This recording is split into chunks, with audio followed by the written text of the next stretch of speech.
If you like the story, you can support the author on Patreon. Link is in the description. Chapter 51. The Uchiha Hawk faction leader made a gesture to his team to prepare, and they all set themselves to a battle-ready state, drawing their weapons. The Shimura and Root members did the same. At the same time, near the Hokage Rock, the lonely figure of Orochimaru was observing the beautiful night view of the peaceful village, which he thought would soon plunge into chaos. The plans Danzo gave him included a complete layout of traps set in such a way as to trigger a huge landslide whose scale would probably engulf half of Konoha, destroying it. He was waiting, as per Danzo's instructions. Orochimaru was supposed to trigger all the traps simultaneously after getting the signal, which was supposed to be a huge explosion within the new Uchiha clan site. By Orochimaru's estimate, Danzo was trying to pin all the blame on the Uchiha. Although he had a lingering attachment to the leaf, he truly didn't care as long as he could pursue his path to immortality. He was on the run because Jiraiya was chasing him earlier, and that guy could be annoying because he had a very good nose for information. Just when he was reminiscing about the past, a huge explosion caught his attention. However, unlike what he was told by Danzo, the explosion didn't happen at the Uchiha site but at the Shimura clan. Orochimaru had already instinctively triggered all the traps when he heard the explosion, but unlike what he expected, none of the traps triggered. Orochimaru's face couldn't help but turn ugly, thinking that Danzo had fooled him, as nothing that was happening matched Danzo's words. He right away chose to retreat because he already had what he came for. "Sensei." Before Orochimaru could leave, a voice out of the darkness made him stop. The voice was none other than his dear student Anko's. However, the next moment, his senses flared as an attack was launched in his direction. Kukiyos, Gamaguchi Shibari, summoning, Toad Mouth Bind. The Shimura clan and Root Shinobi, expecting the Uchiha compound to blow up, were taken aback by an unexpected blast from another location. They simultaneously turned towards the origin of the explosion, deducing it came from the Shimura clan itself. In the midst of their confusion, blood splattered across the face of the Root's elite, who was leading the coalition. Their supposed allies, the Uchiha Hawk faction, started cutting down the Shimura and Root Shinobi in quick succession. The Root Shinobi, who led the team, had somehow escaped the initial ambush. He also noticed more and more ninjas surrounding their team and launching attacks, quickly overwhelming them. He couldn't help but turn to the Uchiha faction leader, who simply chuckled. "Danzo should be really stupid if he thought we would betray our own blood. For all I know, Danzo should have been blown to smithereens with the last blast." Haha. The Uchiha member, blood still dripping down his blade, rushed to finish the now crippled Root member. The explosion served as a signal for the various factions intending to harm the leaf. The mercenary team, taking it as their cue, carried the container and started to move out of the building towards the center of the village. However, just as they took a few steps out of the house, they were stopped by a barrier. The temporary leader understood that they had been exposed and opted for mutual destruction, quickly breaking the seal on the container. Even so, the Leaf A and BU surrounding them outside the barrier acted coordinatively, performing a series of hand signs. The dozen mercenary shinobi, along with the container, were forcibly reverse summoned to a location way outside the village barrier. To their despair, close to more than 200 Leaf shinobi were ready and waiting, fully geared and ready for battle. The entire Leaf army was enclosed within a barrier, led by the Leaf's Jonin commander, Shikaku. "Quick, deploy the sealing team. Cut down the mercenaries who resist. We need to seal the Baijuyu before we take any losses," commanded Shikaku. The Leaf army was prepared with all the necessary measures to subdue the Seven Tails. Hiruzen had placed an elite Uchiha team, led by Fugaku himself, to be part of the force assigned to subdue the Seven Tails. The mercenaries were killed before they could put up the slightest form of resistance. The forceful reverse summons left them disoriented upon reaching the entrapment. Meanwhile, when the blast went off, Guy and his team immediately took action. Similarly, all the other shinobi initiated actions to bring down their respective targets. The Kumo shinobi were caught completely off guard, and before they could cause much damage, they were disposed of. Even those who escaped the initial attack were quickly overwhelmed by the sheer numbers as the Konoha shinobi joined the fray to eliminate the threat. The Hyuga clan was also fully prepared for the supposed unexpected attack. With most of the threats within the village neutralized, there were 3 locations where battles ensued. Inside the toad's esophagus, Orochimaru faced Jiraiya, who had managed to trap him within the toad's mouth. "Give up and surrender, Orochimaru." I will make sure to talk to Sensei on your behalf to show some leniency in your punishment, Jiraiya said, expressing concern for his friend. Oh, Jiraiya, aren't you naive, still trying to help me out even after all this? Are you sure that I cannot escape? From what I can see, this doesn't feel like an unbreakable barrier, Orochimaru commented, flicking his snake-like tongue and carefully observing his surroundings. Confused about how Jiraiya was able to track him, Orochimaru realized it must have been Anko. Jiraiya must have somehow found a way to track him through his connection to the curse seal on Anko. So I guess it is true what they say about how Leaf has a new Fuinjutsu Grandmaster now. It was a pity I was not able to meet such a master while I was still in the Leaf. Maybe I could have persuaded them to help me in my endeavor, Orochimaru leisurely commented, not really worried about the current situation. Suddenly, he acted. Senii Jashu, hidden shadow snake hands. Dozens of thick serpents shot out from Orochimaru's sleeve, rushing towards Jiraiya, who quickly formed an armor around himself with his steel-like hair. Hari Jizz, Needle Jizz, and then quickly followed it by Hari Jigoku, Needle Hell, shooting a barrage of hardened hair needles towards Orochimaru. The hairs themselves were strong enough to pierce through and destroy all the incoming snakes. Orochimaru, aware of the needle hair's lethality, didn't take the attack without proper defense. He quickly weaved his hands and initiated a counter, Doton, Domu. Earth Release, Earth Spear. When the needle hair collided with Orochimaru, metal scraping sounds were produced, indicating that Jiraiya's attack didn't cause any visible damage. Jiraiya pushed for the next attack, retracting his extended hair. Although Orochimaru had confidence in matching Jiraiya's strength, he was not foolish enough to engage his opponent on his home ground. He understood that the longer he stayed within the toad's mouth, the greater the disadvantage he would be in. So, he quickly summoned the Kusanagi sword to clash with Jiraiya. Katon, Gaimeu Dan, Fire Release, Toad Oil Flame Bullet. Out of the various pores in the toad's mouth, oil was sprayed in the direction of the snake Sunin, which was ignited by Jiraiya's fire technique, enveloping Orochimaru in a hot inferno. Before the raging inferno completely consumed him, Orochimaru summoned a water wall to defend himself from the burning oil. However, being inside the toad's mouth, the efficiency of his jutsu was lowered. Sujin, Sujin Haki, Water Release, Water Formation Wall. Steam quickly spread out with the clash of burning oil and water. Though Orochimaru was able to stop most of the attack, he didn't come out unscathed. Once the steam cleared, Jiraiya could see that most of the skin on Orochimaru's body was melting like wax. Damn you, Jiraiya! I just got this body recently. Now I have to go and find a new one. Do you know how tough it is to find a body that's pleasing to my eyes? Orochimaru chuckled while observing the condition of his current body.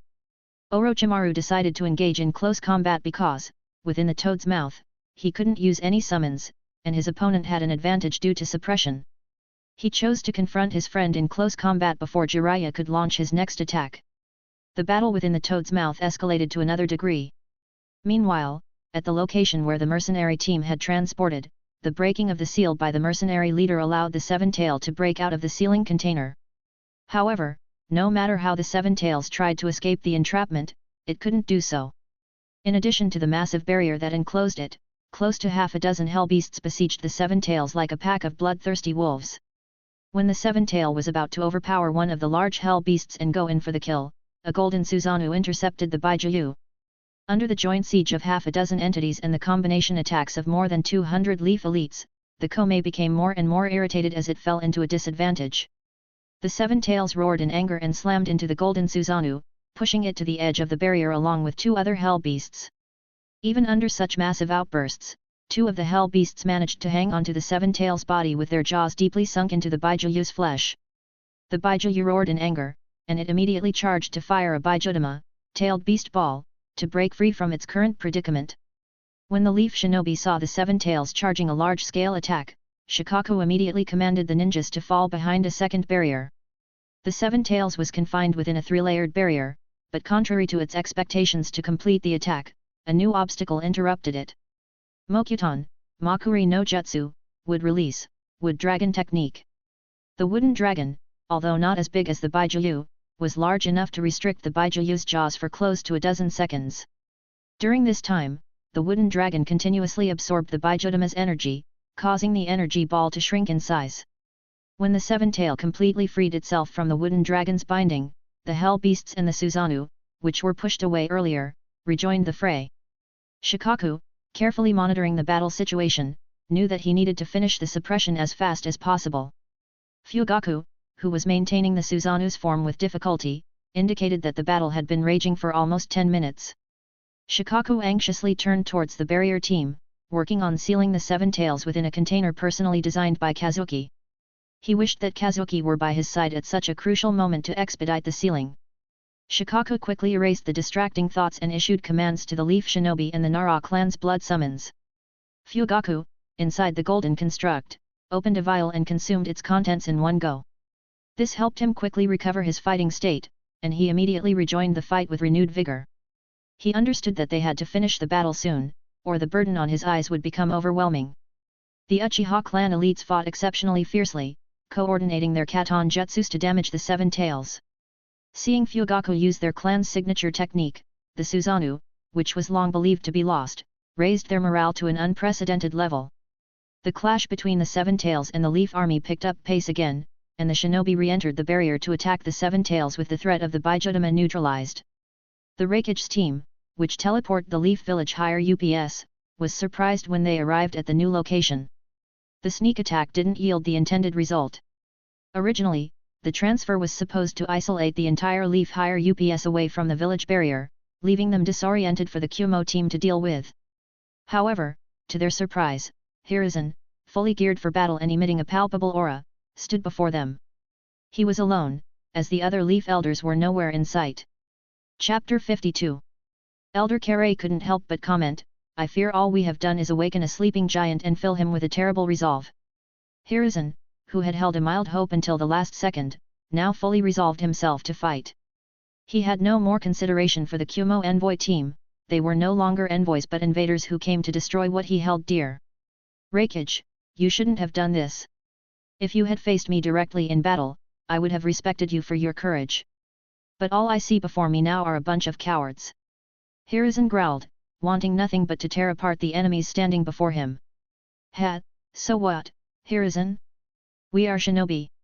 As long as we fulfill our mission, that's all that matters. As for the methods employed, they don't count. And you shouldn't have come to face us alone," Raikage grinned. In a one-on-one, he didn't have enough confidence to kill Hiruzen, but with Elder Kenji by his side and a dozen of Kumo's best elites surrounding the Hokage, he saw a chance to cut down the Leaf's leadership. Hiruzen chuckled at Raikage's words, unfurled a scroll, and threw it on the ground. The scroll had a small slug over a Fuinjutsu circle with human written on the center of the scroll. "Who said I was alone?" The Kumo elder, seeing the Fuinjutsu scroll, instinctively clad his body in lightning and moved to intercept. However, out of a puff of smoke, the slug vanished, and Tsunade emerged, charging at the Kumo elder with a fully powered punch. Boom! The Kumo elder was lucky to be clad in lightning armor, otherwise, he wouldn't have survived that punch unscathed. The punch left a deep crater, with Tsunade's fist as the epicenter. Tsunade, after going through the ritual, carried such dangerous intensity that even with the lightning armor, a few bones in the Kumo elder's body broke. Tsunade quickly fell back to Hiruzen's side, while the Kumo elder regrouped by Raikage's side, along with a dozen Kumo shinobi and Mabi. "It seems like I was right, sensei. Kumo is nothing but a bunch of cowards. They must have lost their backbone after losing the third Raikage." Now, with the peace talk ending in an ambush and Kumo attacking the Leaf Village, the only answer was war. Tsunade chose not to hold back her words and started blatantly insulting the enemy. "Senju, I dare you to repeat that one more time. I will make sure to send you to hell." The Raikage, who never liked being insulted, couldn't control his anger. "It seems Konoha wants to go to war with Kumo. You know, we can still talk this out peacefully. I am sure even the Leaf doesn't want to sacrifice innocent shinobi life." The Kumo elder, still feeling that something was odd, wanted to know if they could fall back under the name of peace. Everyone who heard the Kumo elder's words couldn't help but give him a bland look. Tsunade even started laughing like crazy after hearing the Kumo elder's words, not caring that they were right in the middle of a battle. Even the Raikage couldn't help but give the elder a look of disbelief. "Katon, Gamekyaku, fire release, great fire annihilation." Hiruzen, determined to put an end to the Kumo team's interference, initiated a powerful attack. He unleashed a sea of flames, enveloping the entire Kumo line in a raging inferno. In response, 4 Kumo Jonin quickly stepped forward, combining their water release jutsu to create a massive colliding wave. Sudden, Dai Bakuzui Sha, water release, great exploding water colliding wave. Fire and water clashed with tremendous force, creating steam that obscured the battlefield. Despite the Kumo Jonin's joint efforts, Hiruzen's attack began to overpower their combined water release. The Hokage, fueled by determination, poured more chakra into his technique, intensifying the flames. Recognizing the dire situation, the Raikage, using his superior speed, flickered to the Hokage's side, ready to counteract and interrupt the Hokage's attack, cloaked in lightning armor, and launched a powerful punch towards Hiruzen. Before the punch could connect, Tsunade stepped forward and intercepted the Raikage's attack with her monstrous strength, blocking his punch with her forearm. "Stay out of my sensei's way, Raikage. You're not strong enough to face either of us," Tsunade declared, her eyes filled with determination. She then retaliated with a swift counterattack, aiming a powerful strike at Raikage, who barely managed to dodge. The Kumo elder, witnessing the situation, decided to intervene. He performed a series of hand signs and unleashed a powerful lightning technique. Raiden, Rari, lightning release, thunder dragon, targeting both Hiruzen and Tsunade. However, Tsunade, who had been observing the Kumo elder since the start of the battle, swiftly reacted and ripped through the incoming lightning dragon heads with sheer raw strength while being clad in chakra armor. As the Kumo Jonin found themselves at a disadvantage, Tsunade covered her sensei's flank against the combined assault of the Raikage and the Kumo elder. Tsunade, bolstered by her recent upgrade, easily matched the lightning-clad punches from the Raikage. Without this enhancement, she wouldn't have been able to withstand such devastating attacks unless she took additional precautions. The Kumo elder was still trying to pinpoint the reason for his odd feeling, so his focus was divided during the fight. Hiruzen, as the battle progressed, drew a Fuma shuriken and hurled it toward the Kumo Jonin team. While in the middle of its trajectory, he performed a series of hand seals, causing the single shuriken to multiply into hundreds of deadly projectiles. The Kumo Jonin used their speed to evade most of the projectiles, but they failed to notice that the shurikens were rigged with explosive tags. A massive explosion erupted through the Kumo line as the shurikens made contact with the ground. The Raikage was eager to intervene in Hiruzen's rampage as he cut down one Kumo shinobi after another. However, Tsunade successfully kept both him and the Kumo elder engaged, preventing the Raikage from supporting his Jonin. The Raikage wondered if all 3 Sunin were of equal caliber, considering Tsunade's seemingly unstoppable strength. He acknowledged that, if not for his sturdy armor, facing such a formidable opponent head-on would be impossible. Another Kumo Jonin fell victim to Hiruzen's fierce attacks, and the Raikage knew they couldn't afford to lose more ninja, especially with leaf reinforcements on the way. "Mabi, what's taking so long? Why have you not recalled our ninja from within the leaf? We need to retreat now," the Raikage urgently demanded. He believed that, as long as he secured a few Kekii Genkai, the assault would be considered a success. However, Mabi, who had not engaged in the battle, was sweating profusely. She struggled to recall any of the suicide warriors sent into the leaf. "Raikage-sama, something seems wrong. None of their phone tags are responding. I am not able to recall any of them," Mabi admitted. As soon as she conveyed this information, the Kumo elder, realizing the severity of the situation, fell back to her side and attempted to recall his comrades. Still looking for those ninja you sent into the leaf? Don't worry, you will not even be able to retrieve their corpses," Tsunade taunted the Kumo team while continuing her relentless assault on the Raikage. The moment Hiruzen heard that the Raikage intended to retreat, he changed his plans swiftly and created 4 shadow clones of himself. Kage Bunshin no Jutsu, Shadow Clone Technique. The 4 new shadow clones rapidly shot out in 4 directions, moving a fixed distance, and then began weaving hand signs. Shishi Engine, 4 violet flames formation, a massive barrier enclosed the entire battlefield. The moment the barrier was completed, Hiruzen intensified his attacks, aiming to eliminate as many enemies as possible. With war now inevitable, 1 less Jonin on the enemy side meant fewer casualties for the Leaf during the upcoming conflict. However, the Kumo elder jumped in to support the Kumo Jonin, making it challenging for Hiruzen to pick off the enemies as easily as before. As the Kumo elder left to support the other side, the Raikage found himself handling the entire pressure from Tsunade. The Sunin was on a rampage, destroying the surroundings with her monstrous punches. More than 24 craters marked the battlefield, a testament to the sheer power and ferocity of Tsunade's assault. As the battle raged on, a few more Jonin fell on the Kumo side. Their original number, more than a dozen, had been significantly reduced by Hiruzen. The Raikage, unable to wait for the ninja who infiltrated the village any longer, chose to believe Tsunade's earlier words and made a quick gesture for the Kumo elder to retreat.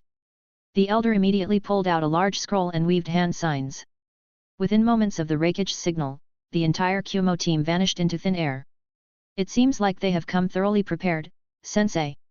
It must have been a teleportation technique aided by Fuinjutsu, Tsunade remarked as she reeled in her aura and landed next to Hiruzen. There is not much we can do about such Fuinjutsu techniques. They have always been techniques with no natural counters.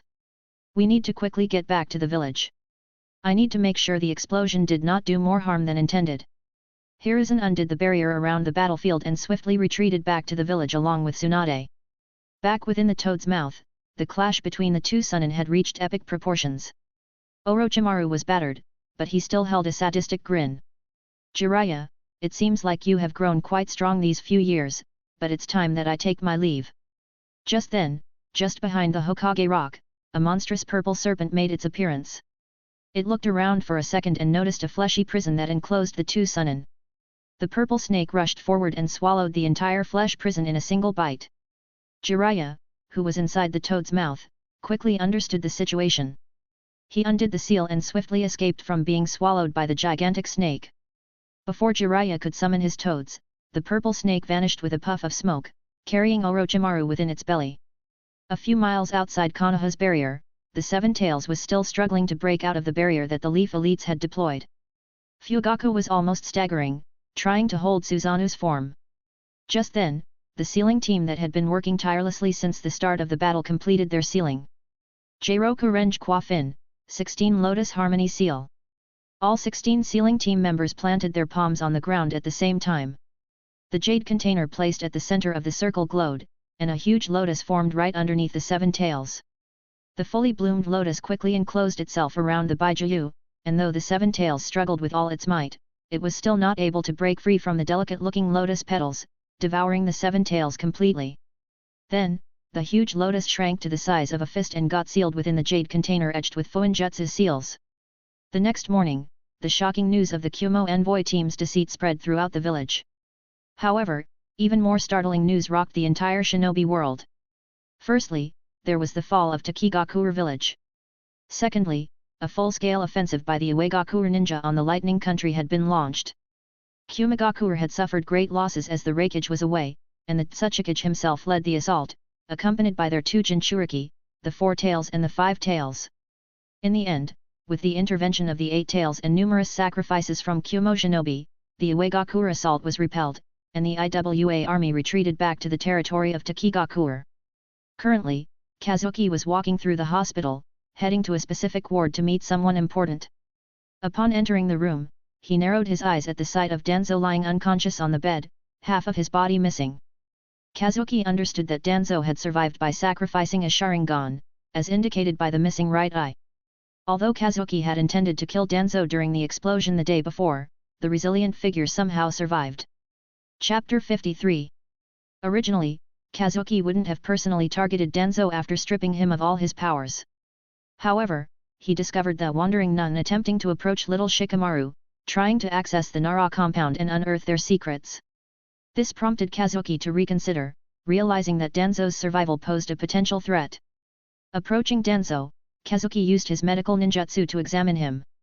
The presence of Hashirama's cells within Danzo's body indicated a possibility of recovery, and given enough resources, he could recreate half of his body.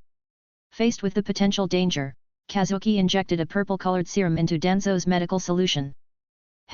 With this, you will suffer for the rest of your life, you dog. Coming after my family was the worst mistake you could ever make. I will watch you suffer every day. You must beg others to kill you, but you will not be granted that mercy, Kazuki declared, vowing to make Danzo pay for targeting his family.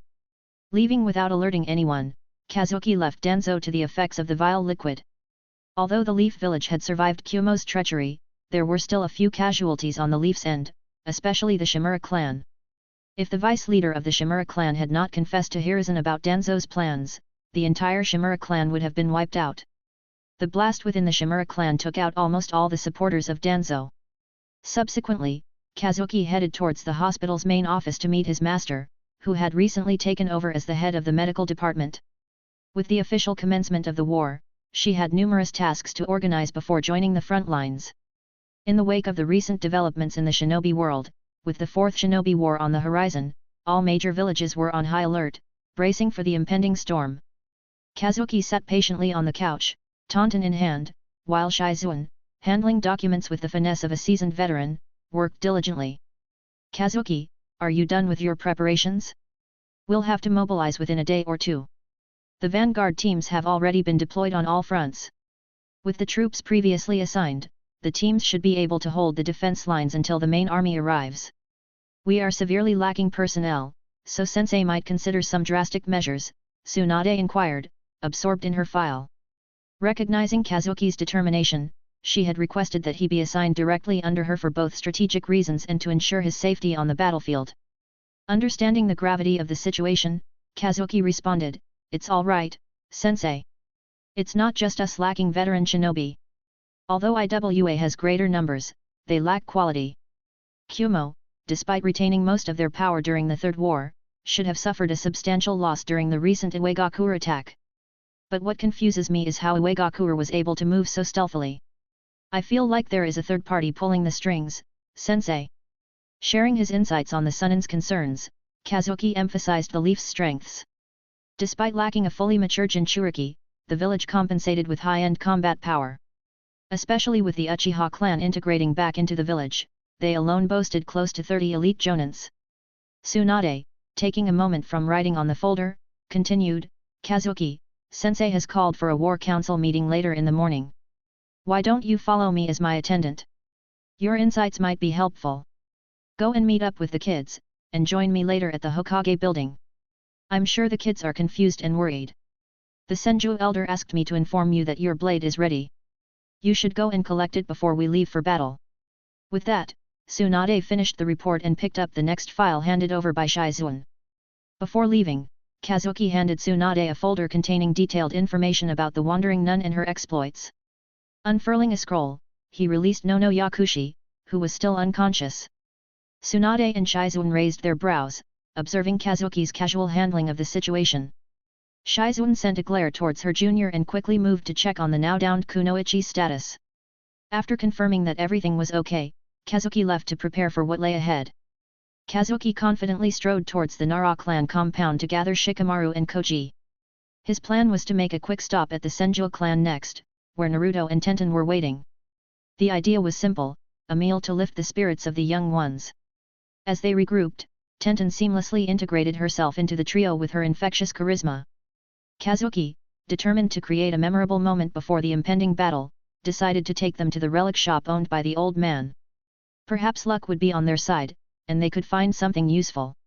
However, fate had other plans, as the old man managed to swindle them once again, taking advantage of the kids' enthusiasm for a few more trinkets. Undeterred, the group continued their stroll through the marketplace, observing the lingering weight of war in the eyes of the villagers. Despite the open shops, the impending conflict cast a shadow over the once lively place. Conversations about the upcoming war echoed through the air. After their shopping adventure, Kazuki turned to the kids with a smile.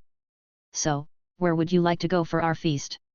Excitement lit up Tenten's eyes as she suggested, "Kazuki Naizen, why don't we head to Yakiniku-Q? I've been craving beef for ages."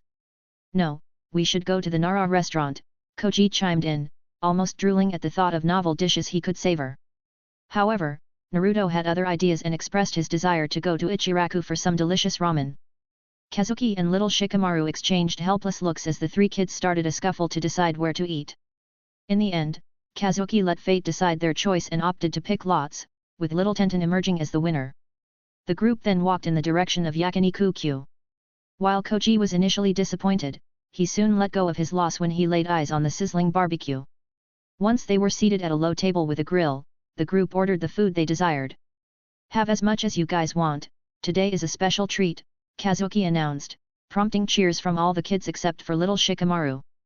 "Kazuki Naizen, is it really going to be war?" Shikamaru's words made the kids pause their excitement, even Koji toning down his eagerness. Shikamaru, you're spoiling the mood. Look at how your friends are reacting. As for your question, yes, we are at war. Kazuki couldn't help but comment on little Nara's question. So, is Kazuki Naizen going to the battlefield too? Will you be away for a long time? It was little Tenten who followed up with her query. Kazuki sighed at how sensitive the kids were to the changing situation. Sigh, you kids shouldn't be worried about such things at your age. And Tenten, yes, I will be leaving to fight in the war, and I have no idea when I will be back. So, I thought it would be good to spend more time with you all before I leave.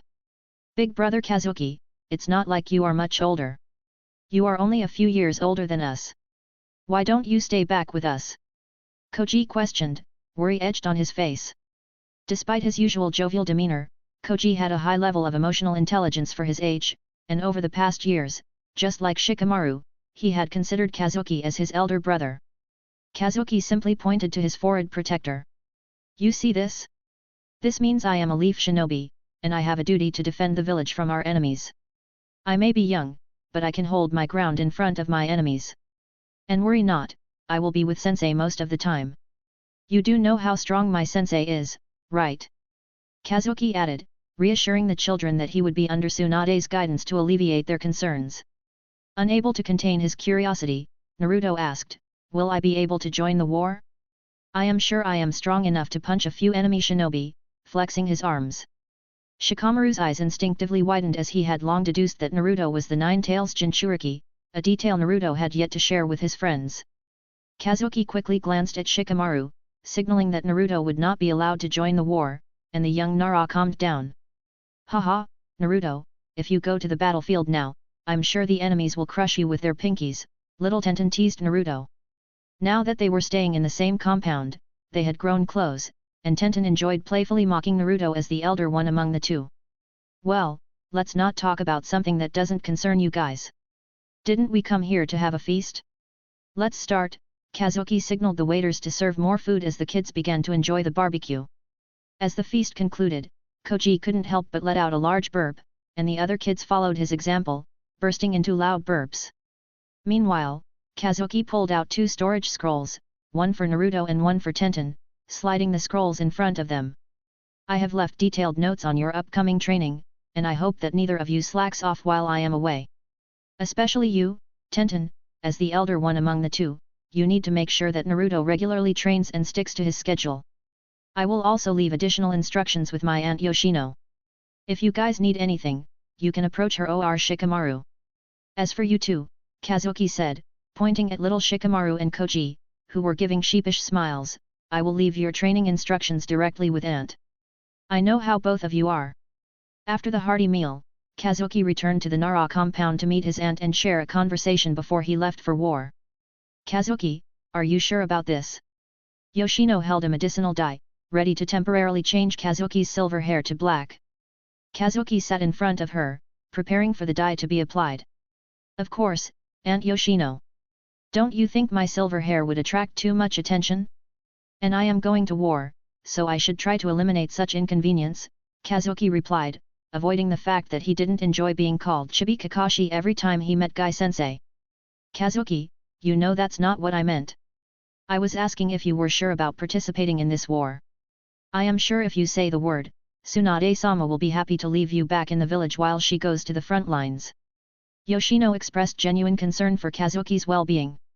She believed 6 years old was too young to be on the battlefield, despite the joint efforts of Yoshino and Shikako to convince Kazuki otherwise. Well, you know how strong I am. I will take care of myself, auntie. I will be 7 years old in a few months, and I remember younger ones being on the battlefield in the previous wars and during the Warring States period. Kazuki tried to convince his aunt, aware that she was still trying to find ways to prevent him from getting involved in the war. Those were different times, Kazuki. You know our village has yet to degenerate to a condition where they have to employ kids to fight on a battlefield, Yoshino countered. Despite her reservations, she quietly helped apply the dye to Kazuki's hair, turning his hair and brows black. Later in the morning, in the Hokage building, a war council meeting was assembled, with representatives from all the clans that called Konoha home present. Even the representative of the Shimura clan attended the meeting. Hiruzen made a gesture, and the entire room fell silent. He motioned for Shikaku to speak. Chapter 54. Kumogakuer has officially declared war on Iwagakure and Konoha. Iwagakure has done the same. According to our intelligence, Kirigakure is rapidly mobilizing its troops, so we can consider that they will be declaring hostilities soon, Shikaku stated, providing a brief overview of the recent declarations made by the Lightning Daimyo and the Earth Daimyo. What about the Sand Village? Have they made any declarations? One of the clan representatives questioned regarding the last major village's intent. As of now, out of the 5 major countries, the Wind Daimyo has declared neutrality and stated that they will not be participating in this war. However, they will retaliate if anyone encroaches on the Wind's territory, Shikaku continued. Tsunade, which had suffered heavy losses during the Third Shinobi War, had not fully recovered, and they declared neutrality, carefully avoiding involvement in the conflict. So we are here to finalize the troop deployment. I understand that we might have to fight on 3 fronts if Kirigakure joins the war, but I am confident that the will of fire will prevail, just like in the previous wars, Hiruzen commented, and the discussion for the main troop deployment began in earnest. The Uchiha clan will be deployed to the Kiri front. With their Sharingan, they should be able to hold against the Kiri forces, and with Fugaku, they should be able to endure if the Kiri deploy their Baijuyu. Clan leader Fugaku will be personally in charge and has been appointed as the commander for the Kiri battlefield, with clan leader Tsum acting as the deputy. In addition, Shikaku also mentioned a few other clans that would support the Uchiha on the Kiri front.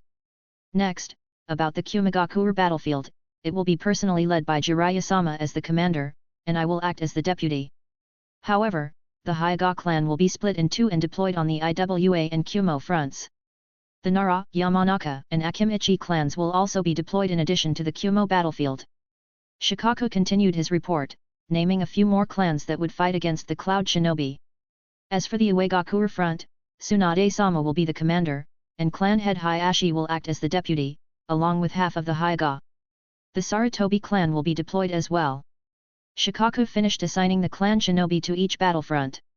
In Konoha's current state, they could field somewhere close to 30 to 35,000 troops, and if necessary, they could field up to 40,000 troops. Out of this number, only a part consisted of clan shinobi, the rest were all civilian ninjas.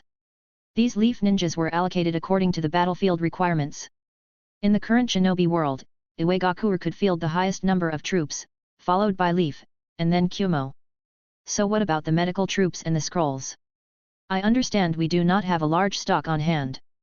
How are they being allocated? One of the medium-sized clan representatives couldn't help but question the allocation of these strategic resources.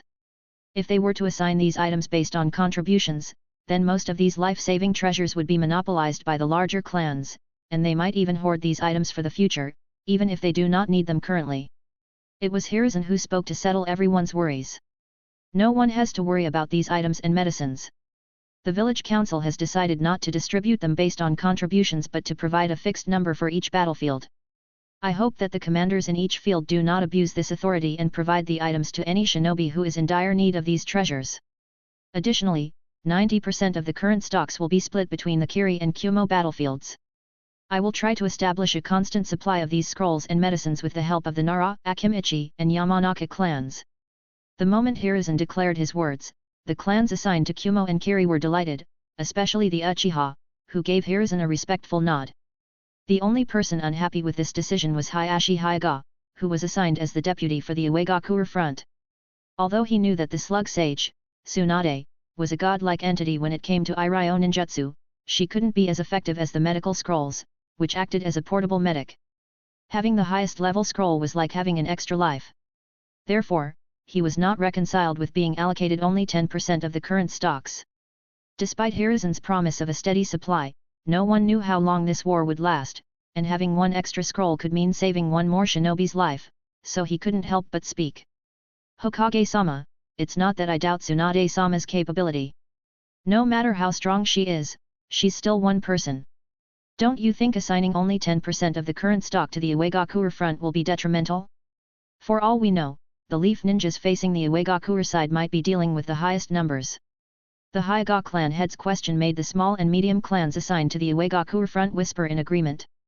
They didn't voice their opinions openly because of the presence of the Senjua princess. However, only those who knew the truth, like Hiruzen, Shikaku, and Tsunade, couldn't help but sigh internally, realizing how absurd the Hyuga clan head's words were. For the other battlefields, they would have to rely completely on the stock they started with until a steady supply could be established. Even then, the highest level scrolls would not be available because, currently, Kazuki was the only one who could create them. The Uegakure front could be considered the luckiest because they would have the scroll's creator himself acting as their supply point, actively creating more scrolls while on the battlefield. Additionally, the Iwa front would have an Irionin of equal caliber to Tsunade herself in the form of Kazuki. However, Hiruzen couldn't openly voice these words, as doing so would only make the enemies actively target Kazuki on the battlefield. However, before Hayashi's question could add more confusion, Tsunade spoke up. Hyuga clan head doesn't have to worry on that front. Although the current Senju clan might not have enough personnel to contribute to the war, we would like to contribute in other ways. The Senju clan has procured quite a substantial number of scrolls from the Nara clan in advance, so I will contribute them to the Iwa front. Rest assured, Hayashi, that even if the other fronts were to face a shortage of these scrolls, the Iwa front would not encounter such difficulty. I can promise everyone that much, she confidently declared. Tsunade did purchase some scrolls for the Senju clan from her student, but that was nowhere near enough to meet the Iwa front's requirements. However, she was confident that with Kazuki around, he must already hold a substantial number of scrolls on his person due to his cautiousness, which, according to her, bordered on paranoia. Sometimes, she always felt that the kid was on guard against some unknown enemy. Understood, Tsunade-sama. Thank you for your consideration. With your words, now I can feel reassured. Although Hayashi questioned the Hokage out of concern for his clan's shinobi's lives, he knew when to stop. With Sunen's promise, he was now confident about these strategic resources. Well, now that's settled. The ANBU and the medical team will be deployed according to their necessity. Although the Sand Village has declared neutrality, we cannot let our guard down because of their words. So, the Shimura clan, along with a few civilian ninjas, will be stationed on the Wind Country border just in case. Hiruzen made this decision because, after Danzo's recent fiasco, most of the clans in Leaf harbored animosity towards the Shimura clan. The clan had lost most of its elites during the explosion, and Hiruzen wanted to help the Shimura clan retain their remaining members so they could progress steadily in the future. Although Hiruzen held some resentment toward Danzo, it didn't extend to the Shimura clan. With all of Danzo's supporters now dead, he didn't want to punish the innocents of the Shimura clan. Hiruzen understood that this way, a few bad eggs might escape, but the alternative would be wiping out the entire clan, which Hiruzen would not agree to. The meeting went on for another 2 hours before it concluded, and everyone departed. Shikaku had called for a clan meeting before they departed for the battlefield tomorrow because he had to assign various personnel to take care of the clan affairs while he was away at battle. The Nara clan, as the supplier of medicines, would have to work even harder during times of war, as each additional batch of medicines they produced could end up saving a shinobi's life in need. Although the Nara could be considered the top among the medium-sized clans within Konoha, they were not very well known for their fighting prowess. Currently, in total, the Nara have close to 40 Jonin-level ninja, with only 5 elite Jonin-level shinobi. This included all the Nara shinobi, even those not on active duty due to advanced age. This might seem like a lot, but one should understand that a clan like the Uchiha alone could field close to 30 elite Jonin. The difference between the two was vast, and the Nara clan had no cage-level ninja. The closest one who had the possibility of reaching that stage in recent years was Shikaku's younger brother, who perished during the Nine Tails attack. However, he was confident that Kazuki, in the future, if provided with enough time for growth, would reach that stage. Maybe even Shikamaru, if that kid puts enough effort in that direction. All the Jonin-level ninja were part of the meeting, with a single exception being Kazuki himself. Since the day he found the ritual, more than a dozen of the Nara members have gone through it, including Shikaku, Shikamaru, and Kazuki himself. They had an inherent advantage while fighting shinobi of the same rank. Well, our clan has been assigned to the Kumogakure battlefield, so we might be facing more threats after our clan personally targeted their Jinchuriki. I hope you all remain cautious. For those who have not yet received the shadow puppets, I have procured them. The amount should be able to supply one each for all our Jonin rank shinobi. Due to a recent windfall, I also managed to get my hands on a substantial amount of chakra ore, which I had forged into suitable weapons. Please take your pick and assign the remaining to the outstanding elite Chunins among our clan. Shikaku didn't hold back from providing the things he had procured lately. Kazuki, after tirelessly working with the help of his shadow clones, was able to create about 24 shadow puppets. In addition to the ones they already had at hand, they should be able to provide all the Nara Jonins with one. Although these items were precious, in one's life, such items were trivial. So, he did not hold back and even had the chakra ore that Kazuki provided forged into suitable weapons for their clan members. Then he started distributing a few specialized tags among the clan, explaining their usage, which they gratefully accepted. Clan head, I am not being greedy or something, but I would like to know if we were able to gain anything substantial in regards to the highest level of medical scrolls from the Fon Grand Master. Nara Jonin couldn't help but ask with a sheepish look. Unlike most clans, the Nara people were much more close-knit and didn't have an issue raising such sensitive questions with the clan head. Even among the Nara clan, only Shikaku, Yoshino, and the senior elder were aware of the Grand Master's true identity. Most in the clan believed that Kazuki was the student. Even though having a Grand Master's grace was a blessing to the Nara clan, the Nara Jonin couldn't help but ask because, though they were shinobi and death was an everyday occurrence, who wouldn't want to live if they had a chance? Chapter 55. Shikaku couldn't help but smile at the Jonin's request and sighed, "Don't worry, the Grand Master has done more than what we deserve. Every shadow puppet was personally created by the Master, and even the chakra weapons have been modified by the Master. As for the scrolls that you are referring to, he has allocated 3 scrolls each for elite Jonins, 2 for Jonin level, and 1 each for Chunin and Genin.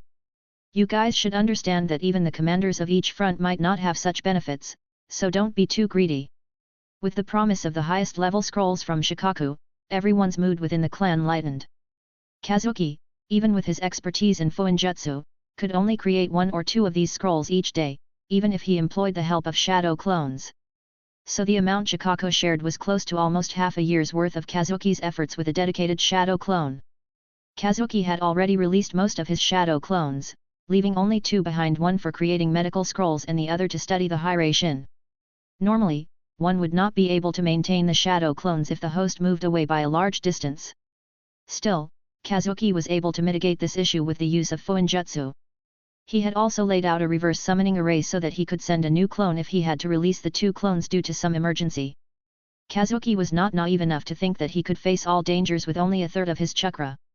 Although he had a substantial amount of chakra, that was not a reason enough to be arrogant. "Elder Kuroda, it will be up to you to run the clan efficiently while we are away.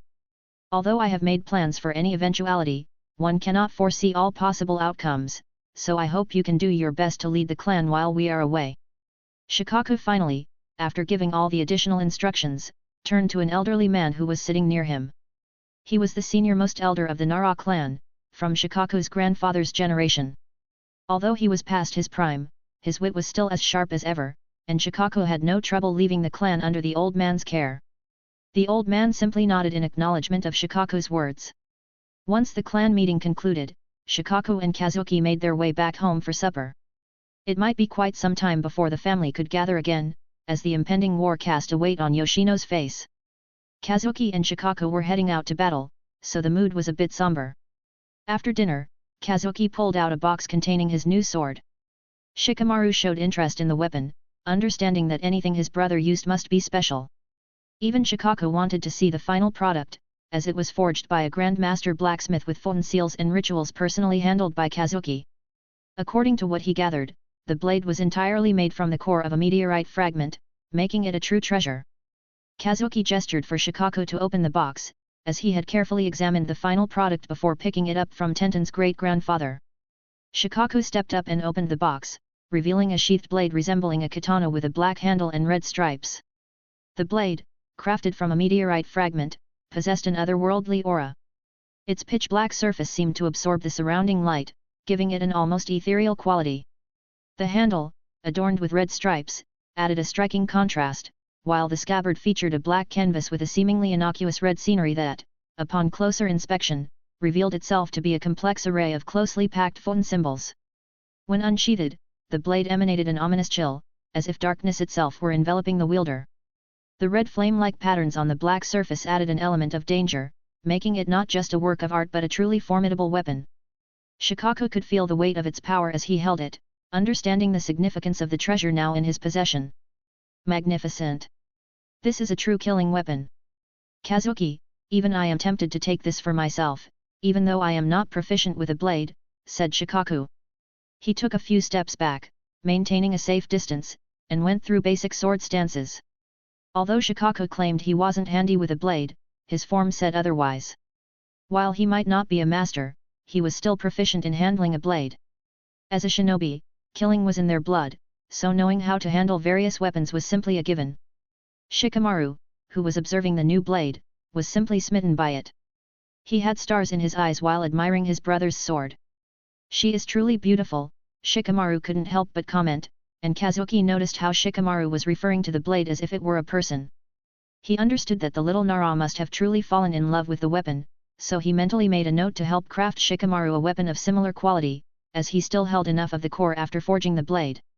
From his estimate, although not enough for another full-length weapon, it should be sufficient for a Tonto blade. "Have you named it yet?"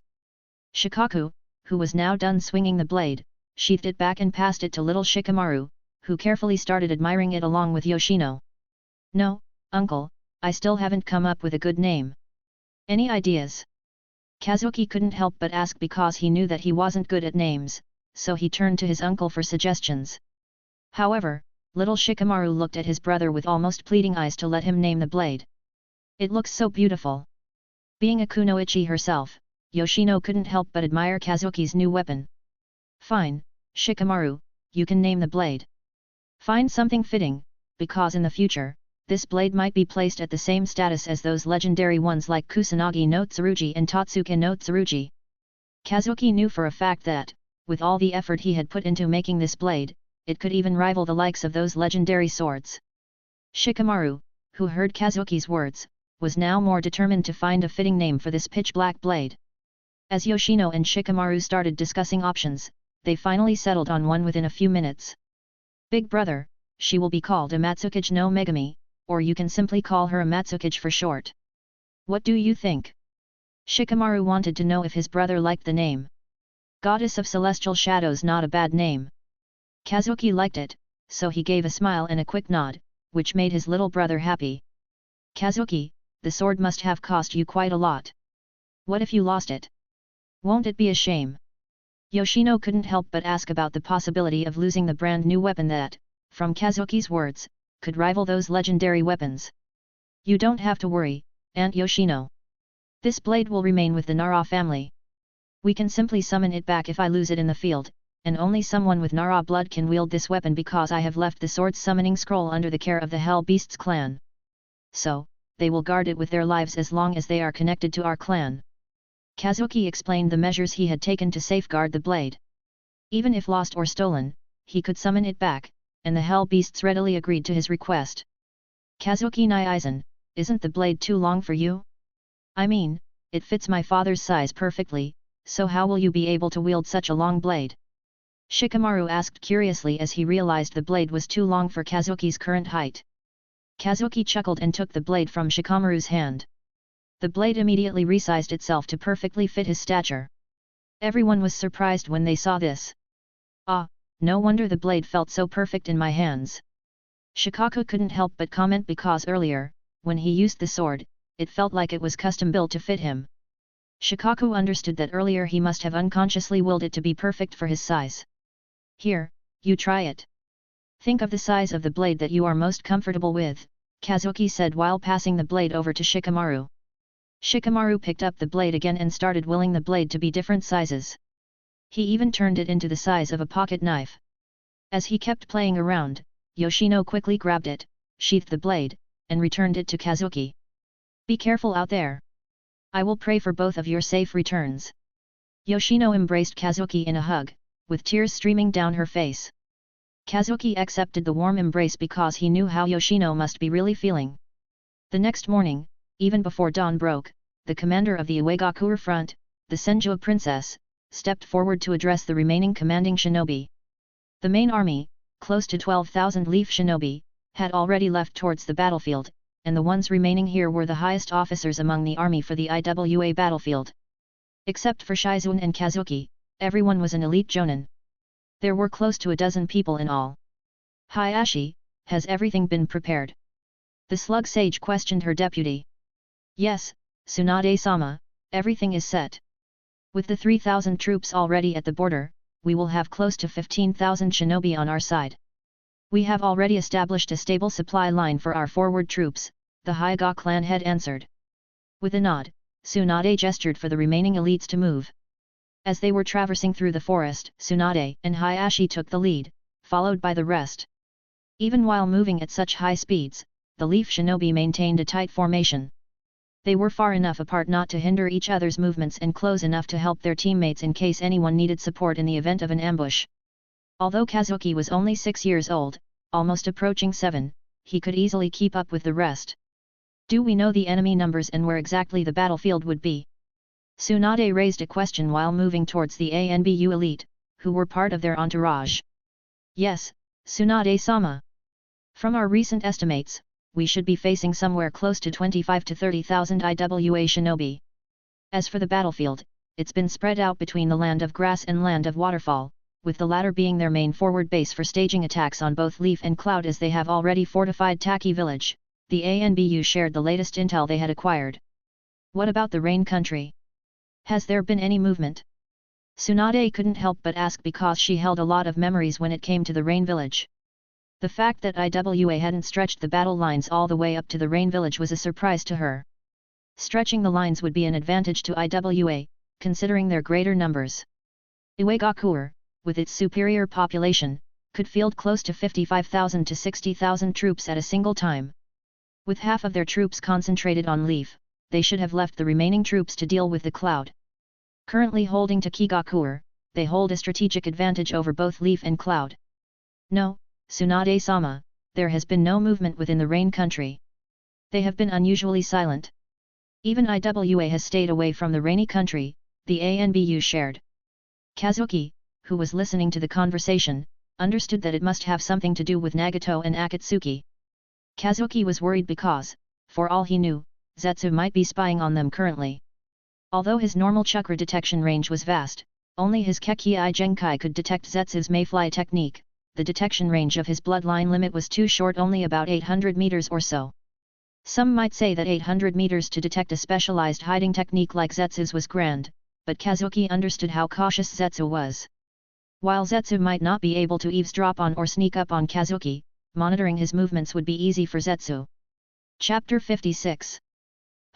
Once we reach the front lines, make sure to send a few shinobi to keep an eye on the Rain borders. Don't encroach on their borders.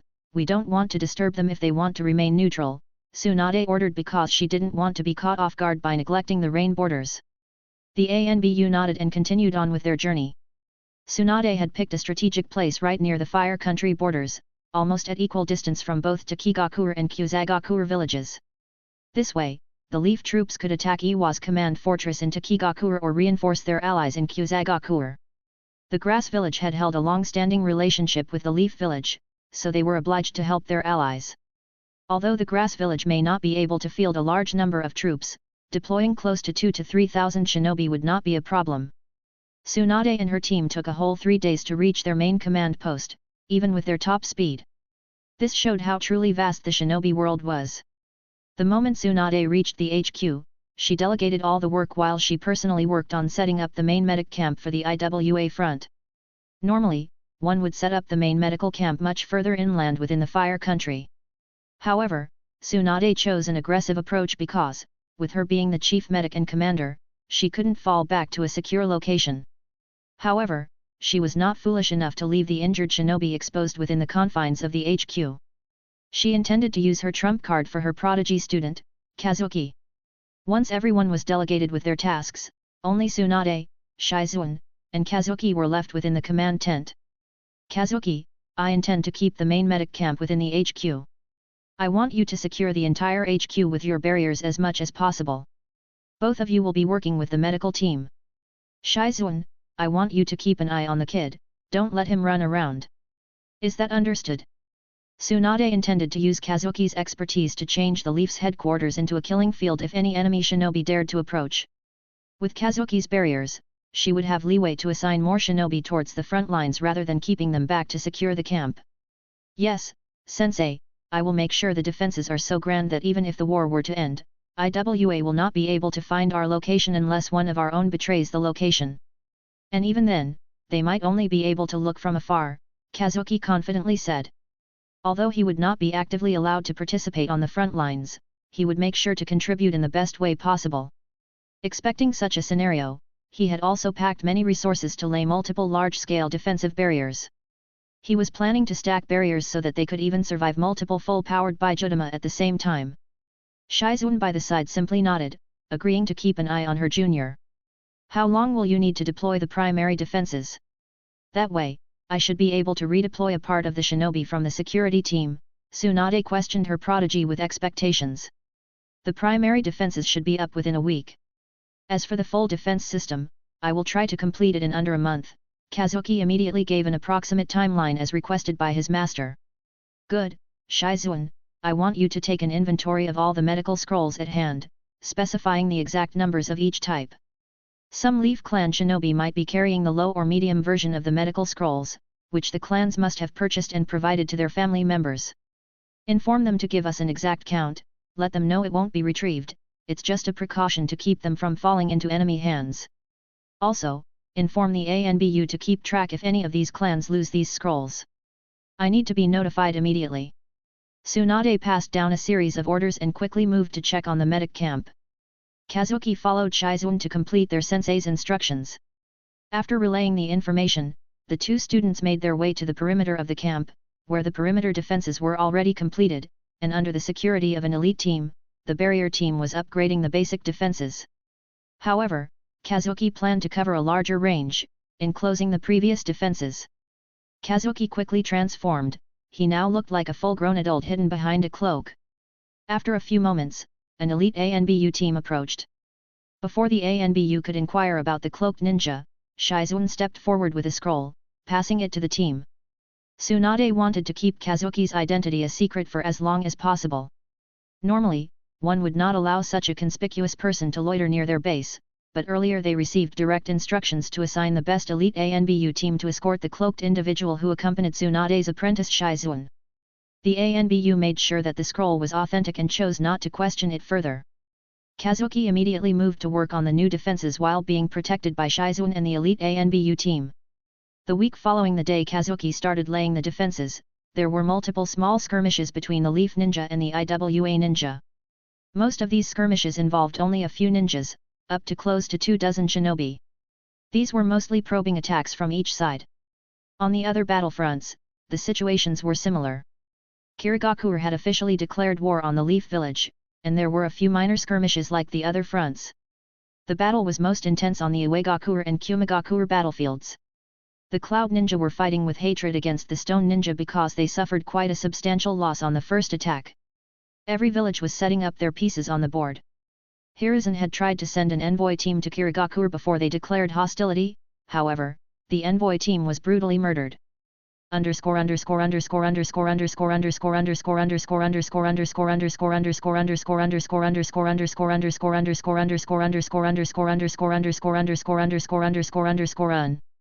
Kumigakure main camp. Any updates, Dode? Has there been a response from the water daimyo? The Raikage's mood was grim, fueled by lingering anger from Uegakure's recent attack on their homeland. Upon returning from their sneak attack on Konoha, the Raikage was met with the distressing news of Iwa's assault on Kumo. If it weren't for B holding the lines, aided by the sacrifices of numerous Kumo shinobi, the enemy would have breached further into their territory. Dode, with a respectful nod, began his report. Raikage-sama, as of now, there's no response from the water daimyo. Our forces are regrouping, and the wounded are being tended to. B's efforts on the front lines were instrumental in preventing a complete breach, but casualties were heavy. Has Elder Kere sent any updates regarding the status of Ujito? If we are to handle both the Uegakure and Konoha fronts, we will need her to participate. If, by any chance, Kiri changes their minds and attacks us, we would be in trouble. Also, who are the commanders leading the enemy troops on each battlefront? Raikage was questioned while planning a counter-strategy to force Uegakure out of Takigakure. Onaki's son, Kitsuki, is leading the enemy camp as the commander on the Uegakure side. On Konoha's side, it's the son Jiraiya who is leading them as their commander, and Nara Shikaku is serving as his deputy. As for Elder Kere, he has stated that he will try to find a solution for Ujito's situation at the earliest, Dode shared.